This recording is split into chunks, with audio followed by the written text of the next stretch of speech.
시간이 되었으므로 7월 30일 주일 오후 예배 시작하겠습니다. 찬송가, 새 찬송가 8장, 새 찬송가 8장입니다.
찬송가 261장 이 세상의 모든 죄를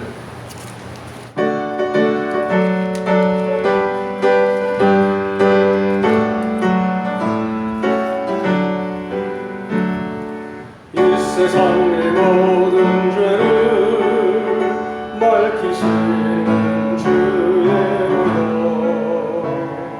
성자 예수를 위한 피 찬송하고 찬송하세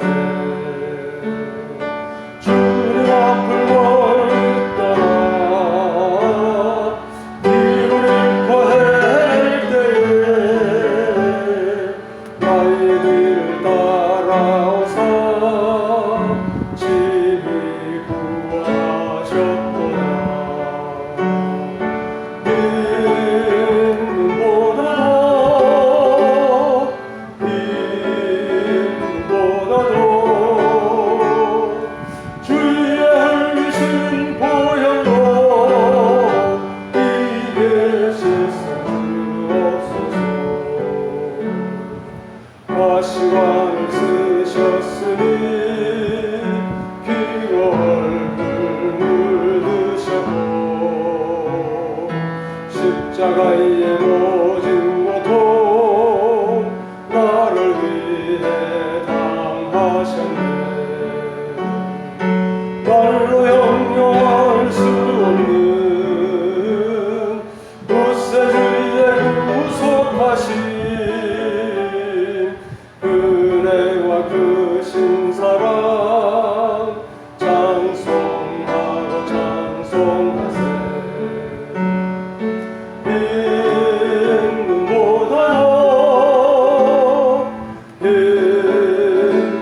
인보다도 주의 흘리신 보혈로 이게 씻어 주옵소서. 아버지를 멀리 떠나 다른 길을 저버리고 여러 가지 죄악으로 주홍같이 되었으니 물같은 것 가지고는 씻을 수가 아주 없네. 주여 귀한 몸의 피로 날 정결케 하옵소서.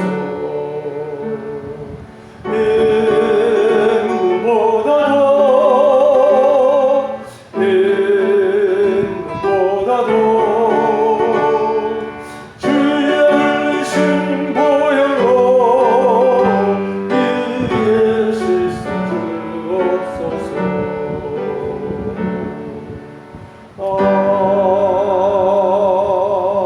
아멘.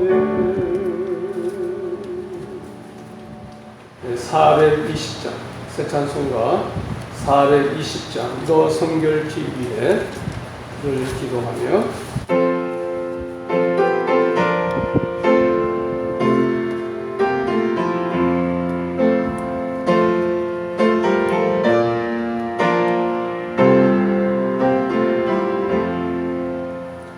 너 성결케 위해 늘 기도하며 너 주 안에 있어 늘 성경 보고 온 형제들 함께 늘 사귀면서 일하기 전마다 너 기도하라. 너 성결케 위해 내 머리 숙여 좋은 일이 되신 내 주께 빌라. 주 사귀어 살면 주 닮으리니 늘 보는 이마다 주 생각하라. 너 성결케 위해 주 따라가고 일다고 하여도 당황치 말고 참 즐거울 때나 또 슬플 때나 너 주님만 믿고 늘 따라가라. 너 성결케 위해 늘 기도하며 내 소원을 주께 다 맡기어라. 너 성령을 받아 주 섬겨 살면 저 천국에 가서 더 잘 섬기리.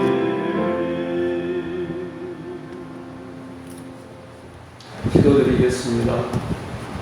거룩하시고 사랑이 많으신 아버지 하나님 감사드립니다. 이렇게 폭염이 기승을 부리지만은 제 저희들 건강을 지켜주시고 오늘 또 평온한 가운데 주님의 날 맞이하여 하나님 앞에 오전에도 예배드리며 또 오후 이 시간에도 저희들이 하나님 앞에 모이게 하시니 감사합니다. 하나님을 사랑하며 주의 말씀을 사모하여서 모인 우리 심령들 하나님께서 불쌍히 여겨주시고 사랑하여 주시고 은혜를 베풀어 주옵소서. 이 시간에도 예비하신 놀라운 은혜와 복을 저희들에게 부어 주옵소서. 사랑하는 자여, 내 영혼이 잘됨같이 범사가 잘되고 강건하기를 원하노라고 말씀하신 대로 우리 영혼이 날마다 예배를 통해서 더 성숙해 가게 하여 주시고 더 잘되게 하여 주시고 우리의 모든 행하는 일들도 형통케 하여 주옵시며 무엇보다도 저희들이 주님께서 주신 사명을 더 잘 감당할 수 있는 건강을 허락하여 주옵소서. 이 시간에도 이 자리에 임재하셔서 우리의 예배를 받아 주옵소서. 저희들은 너무나도 허물과 죄가 많은 죄인입니다.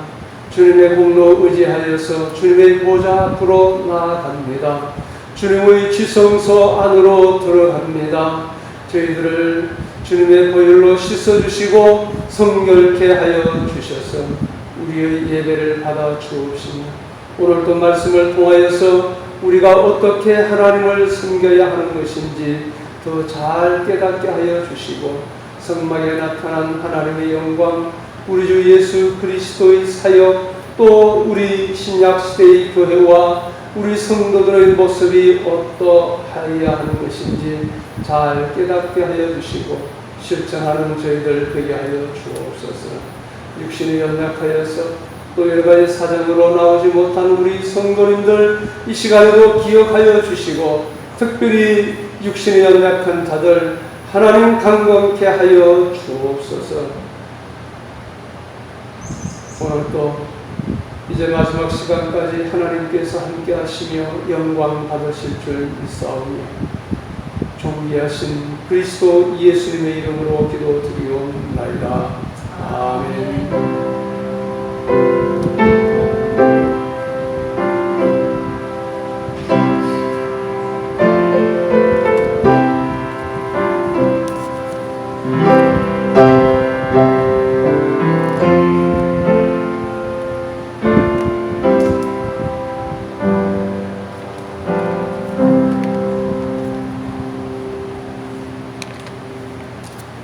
이제 하나님의 말씀 출애굽기 28장 31절에서 39절까지 출애굽기 28장 31절에서 39절까지 제가 봉독하겠습니다. 31절 에봇 겉옷을 전부 청색으로 만들고 그 겉옷 가운데 머리를 넣을 구멍을 내되 그 구멍 주위에 갑옷 깃 테두리를 잘 짜서 찢어지지 않게 하여라. 33절 그 겉옷 가장자리 둘레에 청색, 자주색, 홍색 실로 승류들을 만들어 달고 그 승류들 사이에 금방울을 달되 그 겉옷 가장자리로 돌아가며 금방울 하나, 승류 하나, 또 금방울 하나, 승류 하나를 달아라. 그래서 아론이 숨길 때 그 옷을 입게 하고 여호와의 앞 성소에 들어갈 때와 나갈 때에 그 소리가 들리게 하여 그가 죽지 않게 하여라. 36절 순금으로 태를 만들고 그 위에 인장을 새기듯이 여호와께 거룩이라고 새기고 그 패를 청색끈으로 관 위에 내어 관 앞면에 있게 하여라. 이 패가 아론의 이마에 있게 하여 이스라엘 자손이 거룩하게 드리는 선물들과 관련된 죄를 아론이 담당하게 하고 그 패가 아론의 이마에 늘 있게 하여 여호와께서 그 선물들을 받으시게 하여라.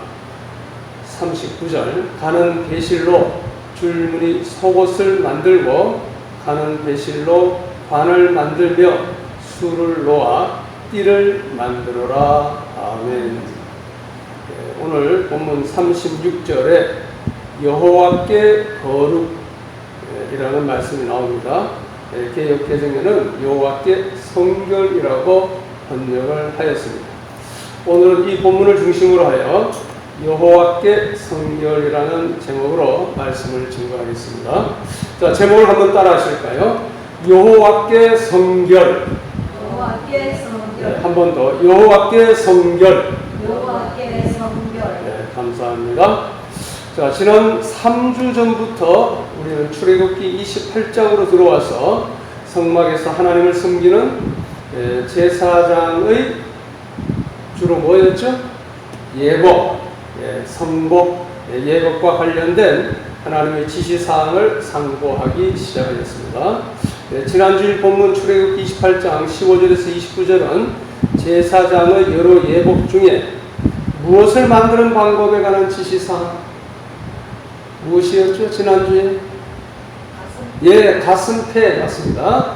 가슴패, 흉패라고 하죠. 가슴패 만드는 방법에 관한 지시사항을 상고하였습니다.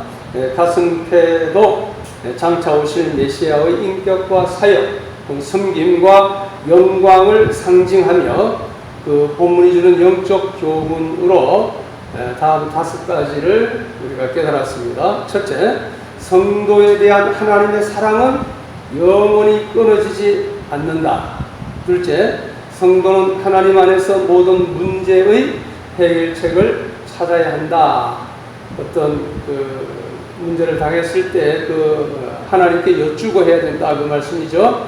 예수님은 우리를 가슴에 품으시고 뜨거운 사랑으로 함께 해 주신다. 우리 12가지 보석 말씀 나눴죠. 교회는 다양한 가운데서 통일성을 이루어야 한다. 5번째, 성도는 보석과 같은 존귀한 자들이다. 이러한 교훈을 우리가 받았습니다. 자, 이제 오늘 본문으로 들어갈 텐데요. 제가 이제 바로 내려가서 하도록 하겠습니다. 자, 오늘 본문은 대제사장의 기타 예복이라 말할 수 있겠습니다. 에봇 받침 겉옷이 있고요. 순금패 그리고 반포 속옷에 관한 규례입니다. 크게 세 문단으로 나눠볼 수 있는데 그것은 다음과 같습니다. 제1문단 31절에서 35절 에봇 받침 겉옷에 관한 규례이고요. 제2문단은 36절에서 38절 순금패 여호와께 성결이라고 새겨진 순금패에 관한 규례입니다. 그리고 제3문단 39절 반포 속옷에 관한 규례인데요. 자, 이제 한 절 한 절 읽으면서 보겠습니다. 31절 에봇 우리 다 같이 한번 읽어볼까요? 31절 에봇 겉옷을 전부 청색으로 만들고 그랬죠. 여기 에봇 겉옷이라고 했기 때문에 에봇 겉에 에봇의 바깥에 입는 옷, 겉에 입는 옷으로 착각하기 쉬운데 그게 아닙니다. 그게 아니고 에봇 속에 받쳐 있는 겉옷입니다. 발목까지 내려와 온 몸을 덮는 그게 뭐라 그러나요? 원피스 모양의 옷인데 그 위에 에봇을 입게 되어 있는 것입니다. 이 그림 한번 보세요. 자, 우리가 지금까지 이제 해왔는데 요 치마처럼 보이는 것이 이제 에봇이잖아요. 이렇게 어깨띠 이걸 멜빵이라고 했죠. 멜빵을 통해서 뒷치마하고 앞치마하고 연결했고 또 요 띠로 묶었습니다. 그 다음에 에봇 요 가슴 부위에 가슴패라고 했어요. 가슴패 12보석 이렇게 박혀 있는 가슴패가 있다 그랬습니다. 각각 의미를 우리가 생각했습니다.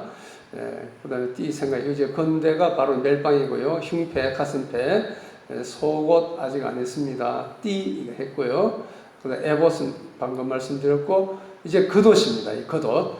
요 겉옷이라는 게 뭐냐? 에봇의 바깥에 입는 옷이 아닙니다. 성경 읽으면 에봇 겉옷이라고 그랬으니까 에봇 겉에 입는 옷으로 착각하기 쉬운데 에봇 안에 입는 옷입니다. 요 에봇 안에 입는 파란색 옷 있죠? 여기 한 통으로 되어 있습니다. 원피스인데 이제 팔이 있고 이거 구멍, 이제 머리가 들어가는 구멍이 있죠. 이렇게 원피스 모양. 자, 이것이 그 에봇 겉옷이다 혹은 겉옷이다 이렇게도 이야기를 합니다. 그래서 전부 청색으로 만들었다 그랬죠. 청색은 하늘색이죠. 하늘의 색이고 또 생명을 상징한다 그랬습니다. 그래서 그리스도의 하늘 신성과 생명의 능력을 상징하는 것으로 이해할 수 있습니다. 자, 32절 보겠습니다. 32절. 지금 28장이죠? 28장 32절 같이 시작. 그 겉옷 가운데 머리를 넣을 구멍을 내되 구멍 주위에 갑옷 깃 테두리를 잘 짜서 찢어지지 않게 하여라 그랬습니다. 그러니까 무슨 말입니까? 갑옷 테두리처럼 목 부위에 요 깃, 요 테두리죠. 요 테두리를 이중으로 이제 겹쳐 짜가지고 옷을 입고 벗을 때 잘 찢어지지 않도록 좀 더 단단하게 특별히 주의를 기울여서 만들어라 그런 뜻이죠. 자, 33절 34절 보겠습니다. 시작. 그 겉옷 가장자리 둘레에 청색, 자주색, 홍색 실로 석류들을 만들어 달고 그 석류들 사이에 금방울을 달되 그랬습니다. 자, 겉옷의 가장자리가 어디에? 가장자리 테두리죠. 겉옷의 테두리 제일 밑에 여기입니다. 청색으로만 요 가장자리예요. 요 치마 하단 아랫부분 여기에 이제 술을 놓아서 석류를 달고 금방울 달고 석류 달고 금방울 달고 석류 금방울 이렇게 돌아가면서 몇 개인지 모르겠지만 요걸 달아라 그런 이야기입니다. 석류. 자, 석류는 뭐죠? 석류 굉장히 맛있는 거죠. 맛있는 열매입니다. 그리고 그 알알이 꽉 짜면은 그 붉은색 물이 쭉 흐르죠. 붉은색 물이 흐릅니다. 석류는 풍요를 상징하는 하나의 그 열매이기도 하면서 또 우리가 그 짰을 때 빨간 물이 나오는 걸 생각한다면 뭘 연상시킵니까? 예수님의 보혈, 십자가에 흘리신 예수님의 뜨거운 보혈을 상징한다 이렇게 볼 수 있습니다. 이제 금방울 이야기가 나오는데 또 계속 나오기 때문에 35절 한번 보겠습니다. 35절. 자, 시작. 그래서 아론이 섬길 때 그 옷을 입게 하고 여호와 앞 성소에 들어갈 때와 나갈 때에 그 소리가 들리게 하여 그가 죽지 않게 하여라. 아론이 대제사장입니다. 지금 이 옷은 대제사장 옷이에요. 아론이 섬길 때에 그러죠. 섬긴다. 우리가 예배 드리는 걸 섬긴다 그럽니다. 제사 드리는 걸 섬긴다 그렇게 이야기합니다. 그래서 영어로 이 예배를 서비스라고 그래요. 워십 서비스, 섬긴다 그런 말로 표현을 합니다. 그런데 이제 그 모든 백성을 대표하여 성소에 들어간 대제사장은 이 금방울 소리를 들으면서 하나님께서 명하신 자신의 직무를 거룩하게 또 충실히 감당하여야 하였습니다. 이 금방울은 대제사장이 성소에서 직무를 수행하면서 움직일 때마다 소리를 내잖아요. 그래서 대제사장이 직무를 잘 수행하고 있음을 알려주는 것이었습니다. 딸랑딸랑 소리가 나면은 대제사장이 직무를 잘 수행하고 있거나 일반 성도님들은 일반 백성들은 성소에 못 들어가니까 이제 바깥에서 소리를 듣고 대제사장이 우리를 대신해서 이렇게 제사를 드리고 섬기고 있구나. 근데 만약 대제사장이 직무를 수행하던 도중에 부정행위나 혹은 또 나쁜 마음가짐으로 인해서 하나님으로부터 죽임을 당할 수도 있어요. 하나님은 거룩하시고 공의롭기 때문에 공의로우신 하나님 앞에 죽임을 당할 수가 있습니다. 그럼 방울 소리가 그치겠죠? 예, 그치면은 성소 바깥에 있던 이스라엘 백성들은 아하, 대제사장이 죽었구나. 이걸 이제 감지할 수 있게 그렇게 방울을 달아라 그랬습니다. 그래서 방울은 두 가지 목적이에요. 대제사장이 방울 소리를 들으면서 내가 성실하게 직무를 수행해야 되겠다 하는 느끼면서 하는 것이고, 방울 소리가 아름답게 나야 되겠죠. 그리고 이제 백성들은 대제사장이 자기 직무를 잘 수행하고 있구나, 아니면 죽었구나, 이것을 알게 하는 그런 역할을 합니다. 그래서 이 방울 소리는 대제사장의 중보 사역이 잘 이루어지고 있다는 복된 소리, 즉 복음인 것입니다. 이 방울 소리가 복음이다 이렇게 말할 수 있습니다. 이 복된 소리가 안 들리면 이제 곤란한 문제예요. 이 겉옷은 대제사장의 중보적 사역을 시각적으로 또 청각적으로 나타내는 것이었습니다. 시각적으로 청색, 또 그 다음에 청각적으로 방울 소리. 자, 예수님은 대제사장의 중보적 사역을 성취하셨죠. 예수님은 우리를 위한 완전한 중보자시며 또 그 중보적 사역은 결코 쉼이 없으십니다. 지금도 하나님 우편에서 구원받은 백성들을 위하여 기도하고 계시죠. 또한 구원받아야 할 죄인들을 위하여 간구하고 계십니다. 로마서 8장이나 히브리서 7장 또 이사야 53장에 그 말씀이 잘 나옵니다. 이 방울 소리는 경배와 찬양의 방울 소리라고도 볼 수 있으며 제사장 된 우리 성도들의 일상생활 가운데서도 날마다 울려 퍼져야 할 소리입니다. 이제 우리의 영적 생명이, 이것은 우리의 영적 생명이 살아있다는 것을 증거하는 소리가 되는 것입니다. 자, 이제 36절로 가겠습니다. 36절 보겠습니다. 36절 다 같이. 순금으로 패를 만들고 그 위에 인장을 새기듯이 여호와께 거룩이라고 새기고. 자, 이제 그 겉옷은, 에봇 겉옷은 이제 끝났고요. 이제 순금으로 패가 나오죠. 여호와께 성결, 여호와께 거룩. 이것은 다른 말로 여호와를 향한 거룩, 여호와를 향한 성결이란 뜻입니다. 자, 성결이라고 해요. 성결. 거룩이란 말보다 성결이 조금 더 넓은 의미를 가지고 있는데요. 거룩성이잖아요. 거룩과 그다음 결은 순결이죠. 거룩과 순결을 의미합니다. 거룩하고 깨끗함을 의미하는 말이죠. 성결. 성경에서 거룩이란 근본 의미가 어디 있다고 그랬죠? 구별됨, 그죠? 구별이라는 뜻입니다. 세상 것에서 분리되는 것을 의미합니다. 자, 여호와께 성결이란 무슨 뜻일까요? 자, 조금 더 이제 깊이 들어가면은, 첫째, 죄악과 분리되는 것입니다. 죄악과 완전히 분리되는 것이고요. 둘째, 하나님의 소유가 되기 위해 자신을 바치는 것입니다. 여호와께 성결, 여호와께 거룩이라고 했을 때 여호와께 드려지는 것을 의미하죠. 하나님의 소유가 되기 위해 자신을 바치는 것. 이는 주를 위해서 몸과 마음과 또 물질을 들여 전인격적으로 헌신하는 삶을 의미합니다. 그 다음 셋째는 세상으로부터 오염된 죄의 때와 먼지를 항상 깨끗하게 씻는 것. 죄와 분리되어야 되는데 또 오염되었어요. 오염되었으면 씻어야죠. 씻는 것, 깨끗하게 씻는 것. 그래서 끊임없이 자신을 돌아보며 회개하는 삶의 자세를 가리킨다고 볼 수 있습니다. 이는 예수님의 보혈의 공로에 힘입어 직접 하나님 앞에 나아갈 수 있는 신약시대의 제사장된 모든 성도들이 어떠한 자세로 이 세상을 살아가야 할지를 분명히 보여주는 것입니다. 자, 하나님은 거룩하신 분이십니다. 하나님의 거룩은 우리 토머스 보스턴이라는 학자가 이렇게 정의했습니다. 하나님께 있는 본성의 절대적 순결이다. 하나님께 있는 본성의 절대적 순결, 이것이 거룩이다라고 표현했고요.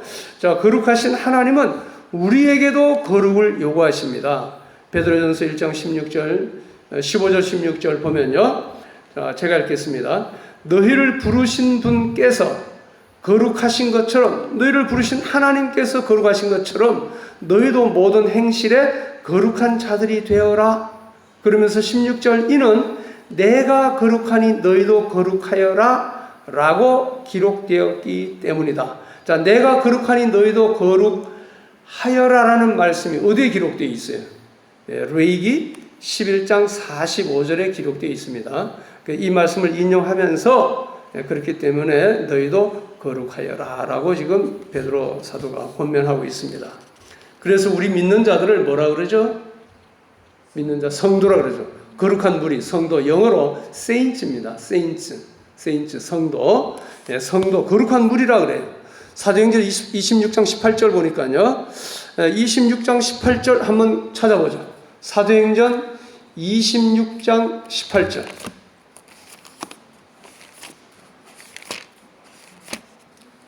사도행전 26장 18절. 한번 보겠습니다. 어떤 말씀이 있나? 26장 18절. 26장 18절. 235페이지. 시작. 그들의 눈을 뜨게 하여 어둠에서 빛으로 사단의 권세에서 하나님께 돌아오게 하고 그들의 죄 용서를 받고 나를 믿어 거룩하게 된 자들 가운데서 유업을 얻게 하려는 것이다. 이게 거룩하게 된 자들, 개역 개정은 거룩하게 된 무리, 이걸 한문으로 뭐라 그래요? 성도라 그런다면 성도. 고린도전서 3장 16절에서 17절 보니까 너희는 너희가 하나님의 성전인 것과 거룩한 전 하나님의 성령이 너희 안에 계신 것을 알지 못하느냐. 누구든지 하나님의 성전을 더럽히면 하나님이 그 사람을 멸하시리라. 하나님의 성전은 거룩하니 너희도 그러하니라. 우리가 하나님의 성전이기 때문에 우리도 거룩하여야 한다. 그 말씀입니다. 자, 37절, 38절 가겠습니다. 어디요? 출애굽기 28장. 우리 본문 말씀 다시 28장 37절 38절 시작. 그 패를 청색끈으로 관 위에 매어 관 앞면에 있게 하여라. 이 패가 아론의 이마에 있게 하여 이스라엘 자손이 거룩하게 드리는 성물들과 관련된 죄를 아론이 담당하게 하고 그 패가 아론의 이마에 늘 있게 하여 여호와께서 그 성물들을 받으시게 하여라. 이 관이라 청색권으로 관 위에 매라 그래. 관이라는 것은 모자죠. 모자인데 이 터번, 이슬람들 터번 모양의 이제 두건 같은 거 있잖아요. 그걸 그렇게 생겼습니다. 이 모양도 보면은 이렇게 수건 뒤집어 쓴 것 같이 그런 모양이죠. 그래서 하나님께 성경이라고 새겨진 순금 패가 아론의 이마에 부착되어 있어야 했습니다. 자, 머리는 굉장히 중요한 부분이죠. 또 신체의 맨 윗부분에 있습니다. 그래서 제사장의 삶에 있어서 우선순위가 되고 중요하게 지켜져야 할 것이 뭐냐? 여호와께 성결한 삶을 살아가는 것입니다. 무엇보다도 제사장은 성결한 삶을 살아야 된다. 우리도 제사장이기 때문에 성결한 삶을 살아야 된다. 그 말씀입니다. 자, 순금은 변하지 않는 성질을 지닌 것이죠. 그 위에 여호와께 성결이라고 새긴 것을 보아 절대적인 지침이라는 것을 깨달을 수 있습니다. 그러므로 하나님께 나아가는 예배자는 우선 성결하여야 합니다. 주일 예배만 거룩한 모습으로 드리는 것이 아니라 일상의 삶이 하나님께 거룩하게 드려져야 하는 것입니다. 우리 로마서 12장 1절 한번 보죠. 신약시대 예배가 어떤 예배인가? 로마서 12장 1절 한번 보겠습니다. 사도행전 다음에 로마서 12장 1절. 12장 1절. 자, 신약 256쪽. 로마서 12장 1절 시작. 그러므로 형제들아 내가 하나님의 인애하심으로 자비하심으로 너희에게 권하니 너희 몸을 하나님께서 기뻐하시는 거룩한 산 제물로 드리라 그랬습니다. 이것이 너희가 드릴 영적 예배이다. 자, 영적 예배. 우리가 드려야 할 합당한 예배라 그랬습니까? 여기서는 이게 이제 뭡니까? 바른 성경이 조금 바른 성경 중에서도 개정된 게 있어가지고 합당하기라도 하고 또 영적 예배다라고 하고 그럽니다. 자, 합당한 예배다. 우리 몸으로 행하는 매일의 활동이 우리 몸으로 제물을 드려 제사를 드리라 그랬잖아요. 몸으로 제사를 드려라. 그 매일의 몸으로 하는 활동이 거룩한 예배가 되어야 한다는 뜻입니다. 주일 예배는 그 한 주간의 삶을 가지고 하나님 앞에 나와 그 삶을 드리는 것입니다. 우리의 예배는 어떠합니까? 많은 교인들이 한 주간의 삶은 하나님과 상관없이 내 욕심대로 범죄하며 살다가 주일날 거룩한 모습으로 예배에 참석합니다. 그것도 예배를 드리는 것이 아니라 예배를 본다 그럽니다. 무슨 공연 보듯이 예배 본다. 이것은 잘못되어도 많이 잘못된 것이지요. 하나님께서 연락하기는커녕 토해내실 것입니다. 예배는 보는 것이 아니라 드리는 것입니다. 시간과 물질, 몸과 마음을 드리는 것입니다. 그리고 선포되는 말씀을 청종하는 것입니다. 그래서 우리가 하나님 앞에 나올 때 어떤 모습으로 나와야 할 것인지 다시 한번 우리가 생각할 필요가 있다. 말씀을 드리고요. 또 하나님의 때 나올 때 하나님께서 뭐라 그러셨어요? 나에게 나올 때 빈손으로 오지 말라 그랬어요. 빈손으로 오지 말라. 우리의 몸과 마음만 드릴 뿐만 아니라 우리 시간을 드릴 뿐만 아니라 물질도 내 보물이 있는 곳에 마음이 있다 그러잖아요. 그래서 많은 돈을 매주 드리기 힘들죠. 그래서 형편대로 정성을 다해서 빈손으로 나오지 않는 모습, 그것이 하나님을 기쁘시게 한다. 그걸 꼭 명심하시기 바랍니다. 여기는 다 이제 신앙이 좋으신 분들이라 시험될 자 없습니다. 그리고 예배를 보는 것이 아니라 드리는 것입니다. 드리는 것, 시간과 물질, 몸과 마음을 드리는 것이다. 그리고 선포되는 말씀을 청종하는 것입니다. 하나님은 우리를 왕같은 제사장으로 불러주셨습니다. 베드로전서 2장 9절 우리가 잘 아는 말씀 제가 봉독합니다. 그러나 너희는 택하심을 받은 족속이고 왕같은 제사장들이고 거룩한 나라이고 그분의 소유된 백성이니 이는 너희를 어둠에서 그분의 놀라운 빛에 들어가게 하신 분의 덕을 선포하게 하려는 것이다. 제사장의 주된 임무가 뭐겠습니까? 예배 드리는 것이죠. 제사 드리는 것, 그리고 하나님의 은혜를 선포하는 것입니다. 자, 사람은 누구나 죄인이기 때문에 나 스스로 정결하게, 성결하게 살 수는 없지만 예수님의 보혈을 의지해서 회개하며 변화되어가는 성결한 삶을 살아야 하는 것입니다. 대제사장을 비롯해서 하나님을 믿는 자들은 거룩하고 깨끗한 모습을 주님께 보여드려야겠습니다.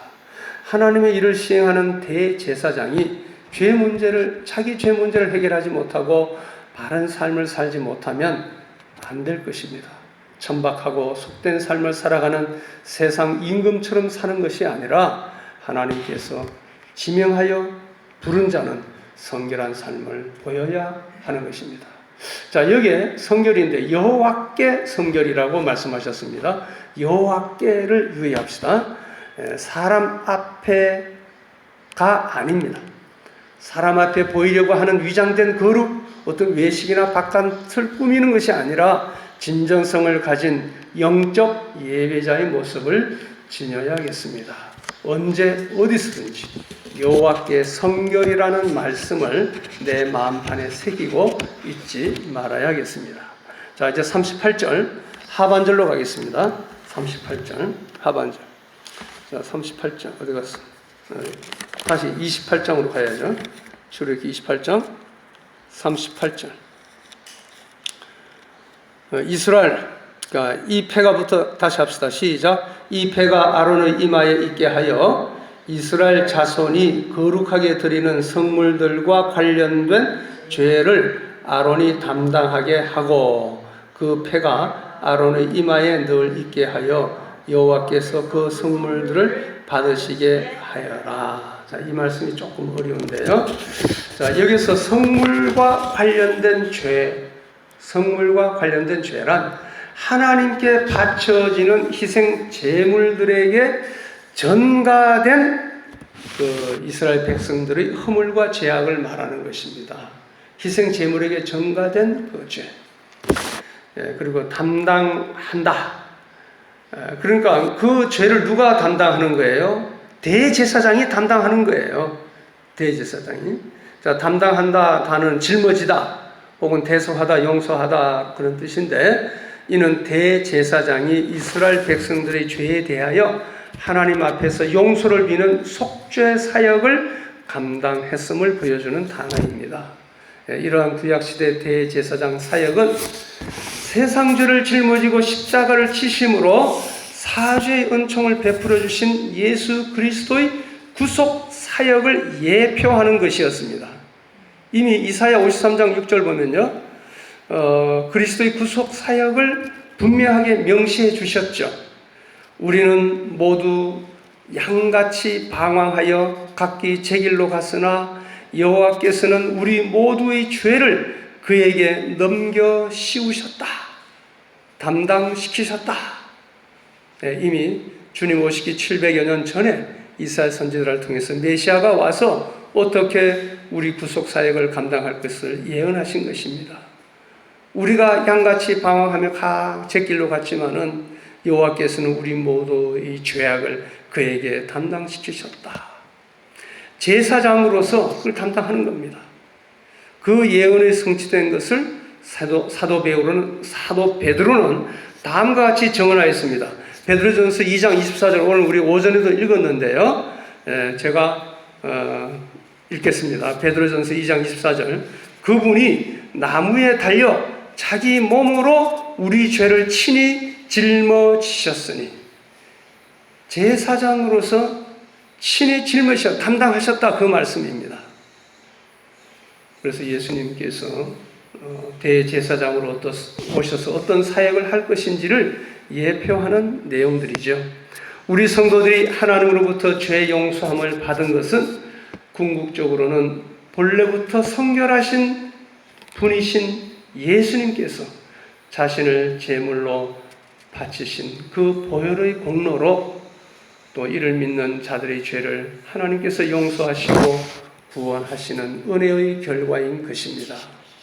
이제 결론적으로 오늘 본문은 제사장 예복 가운데 대제사장이 입을 에봇 받침 겉옷과 여호와께 성결이라고 새겨진 금패, 순금패죠. 그다음 반포 속옷, 관과 반포 속옷의 띠에 관한 규례입니다. 오늘 본문이 영적으로 교육하는 것 몇 가지만 나누고 마치겠습니다. 첫째, 성도는 거룩하고 성결한 자로 하나님 앞에 서야 합니다. 36절 37절 보면 순금으로 거룩한 패를 만들어 여호와께 성결이라고 새기고 그 패를 관 앞에 달라고 명하였습니다. 이는 성도는 거룩하고 성결한 자로 하나님 앞에 서야 함을 의미합니다. 이미 36절 38절 상고하면서 말씀드렸기 때문에 더 이상 부연하지 않겠습니다.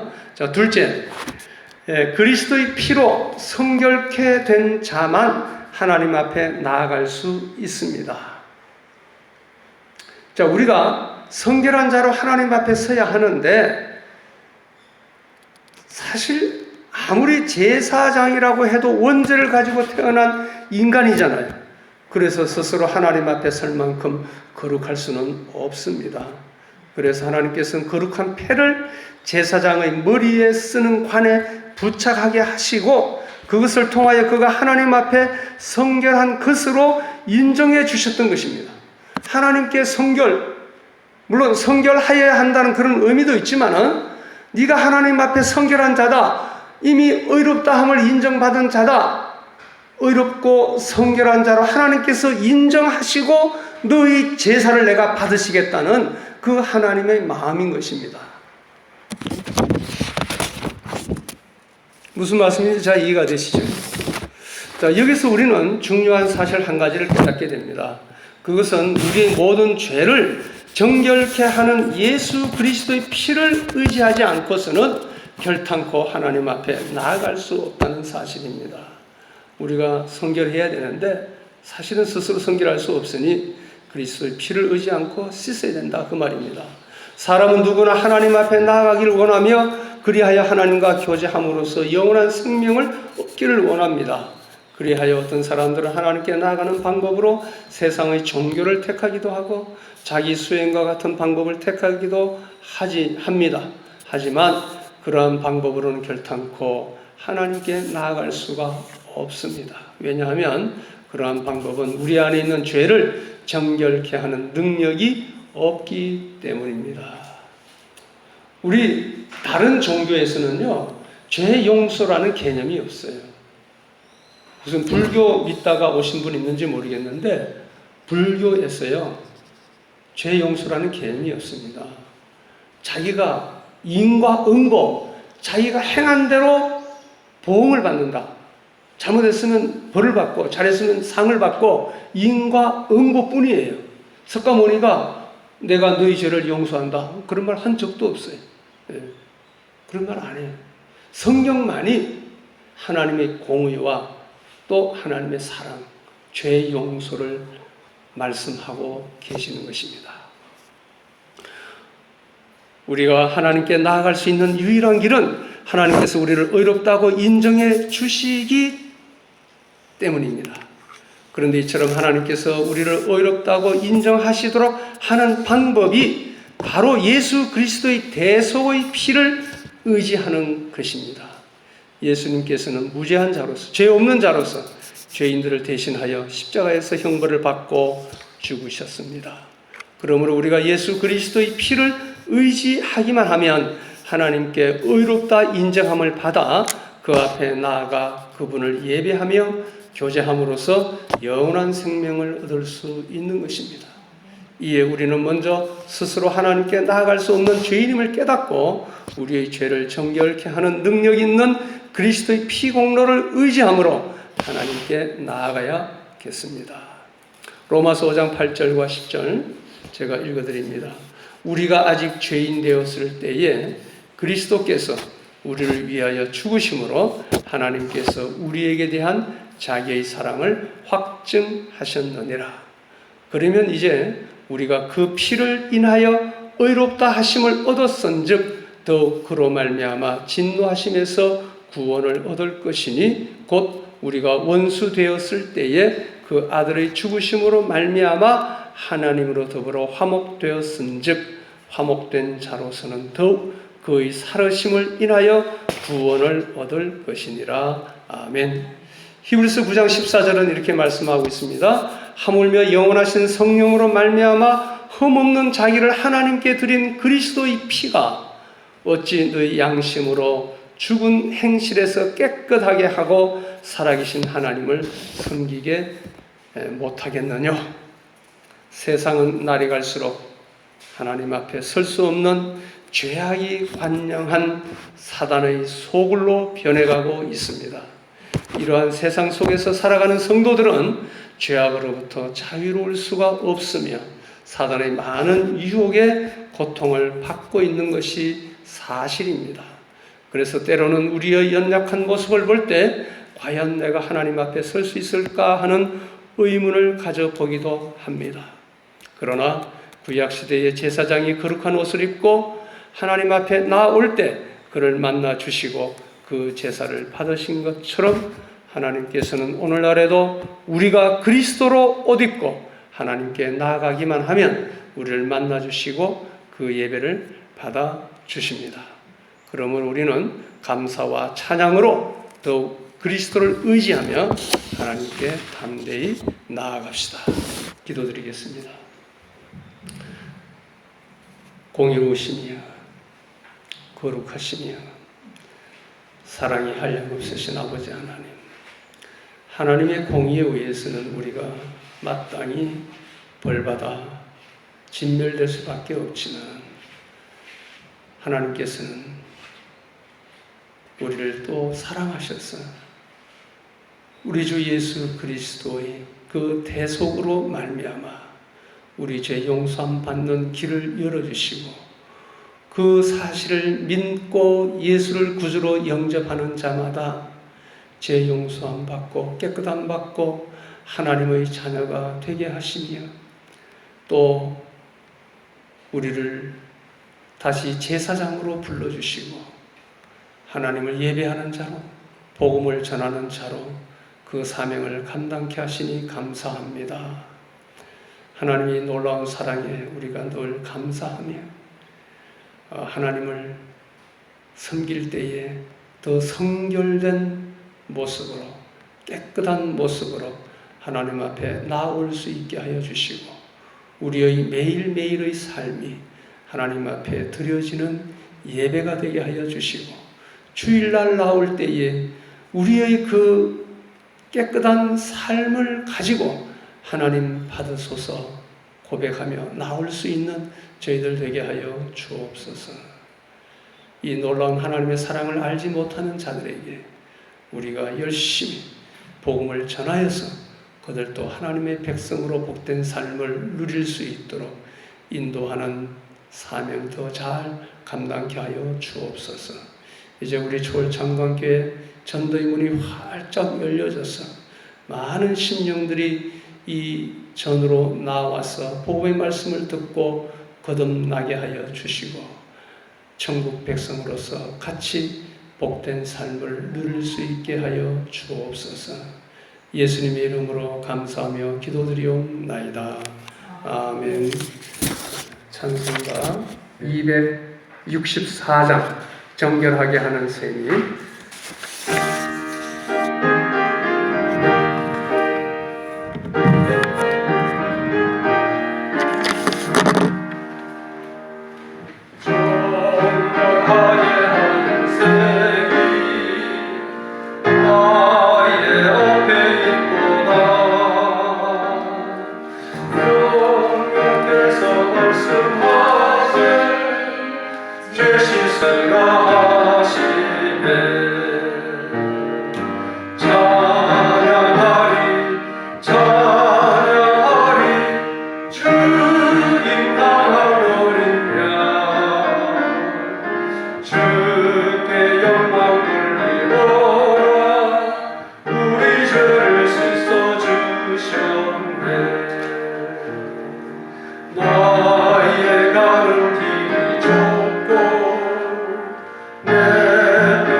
성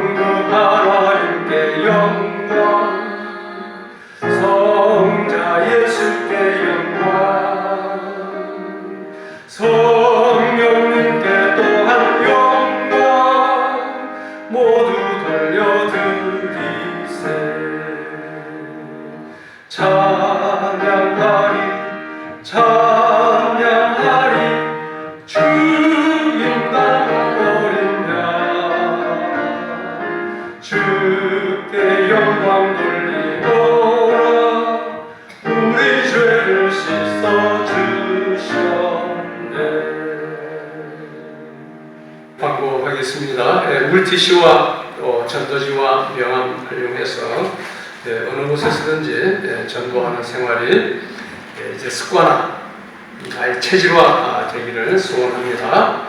이것은 꼭 우리 교회에 나오기 위한 전도지가 아니에요. 예수님을 믿고 구원받기 위한 거니까 멀리 있더라도 이 전도지를 활용해서 복음을 전할 수 있습니다. 인사합시다. 조금 긴데요. 성결한 하나님의 신부, 우리는 하나님의 신부입니다. 당신을 사랑하고 축복합니다. 조금 길죠? 보면서 읽어도 좋습니다. 서로 마주 보면서 시작. 성결한 하나님의 신부, 당신을 사랑하고 축복합니다. 저를 보시면서, 저는 또 여러분들 보시면서 한번 가겠습니다. 성결한 하나님의 신부, 성결한 하나님의 신부, 당신을 사랑하고 축복합니다. 당신을 사랑하고 축복합니다. 예, 감사합니다. 주기도문하겠습니다. 하늘에 계신 우리 아버지여, 이름이 거룩히 여김을 받으시오며 나라가 임하시오며 뜻이 하늘에서 이루어진 것 같이 땅에서도 이루어지이다. 오늘 우리에게 일용할 양식을 주시옵고 우리가 우리에게 죄 지은 자를 사하여 준 것 같이 우리 죄를 사하여 주시옵고 우리를 시험에 들게 하지 마시옵고 다만 악에서 구하시옵소서. 대개 나라와 권세와 영광이 아버지께 영원히 있사옵나이다. 아멘.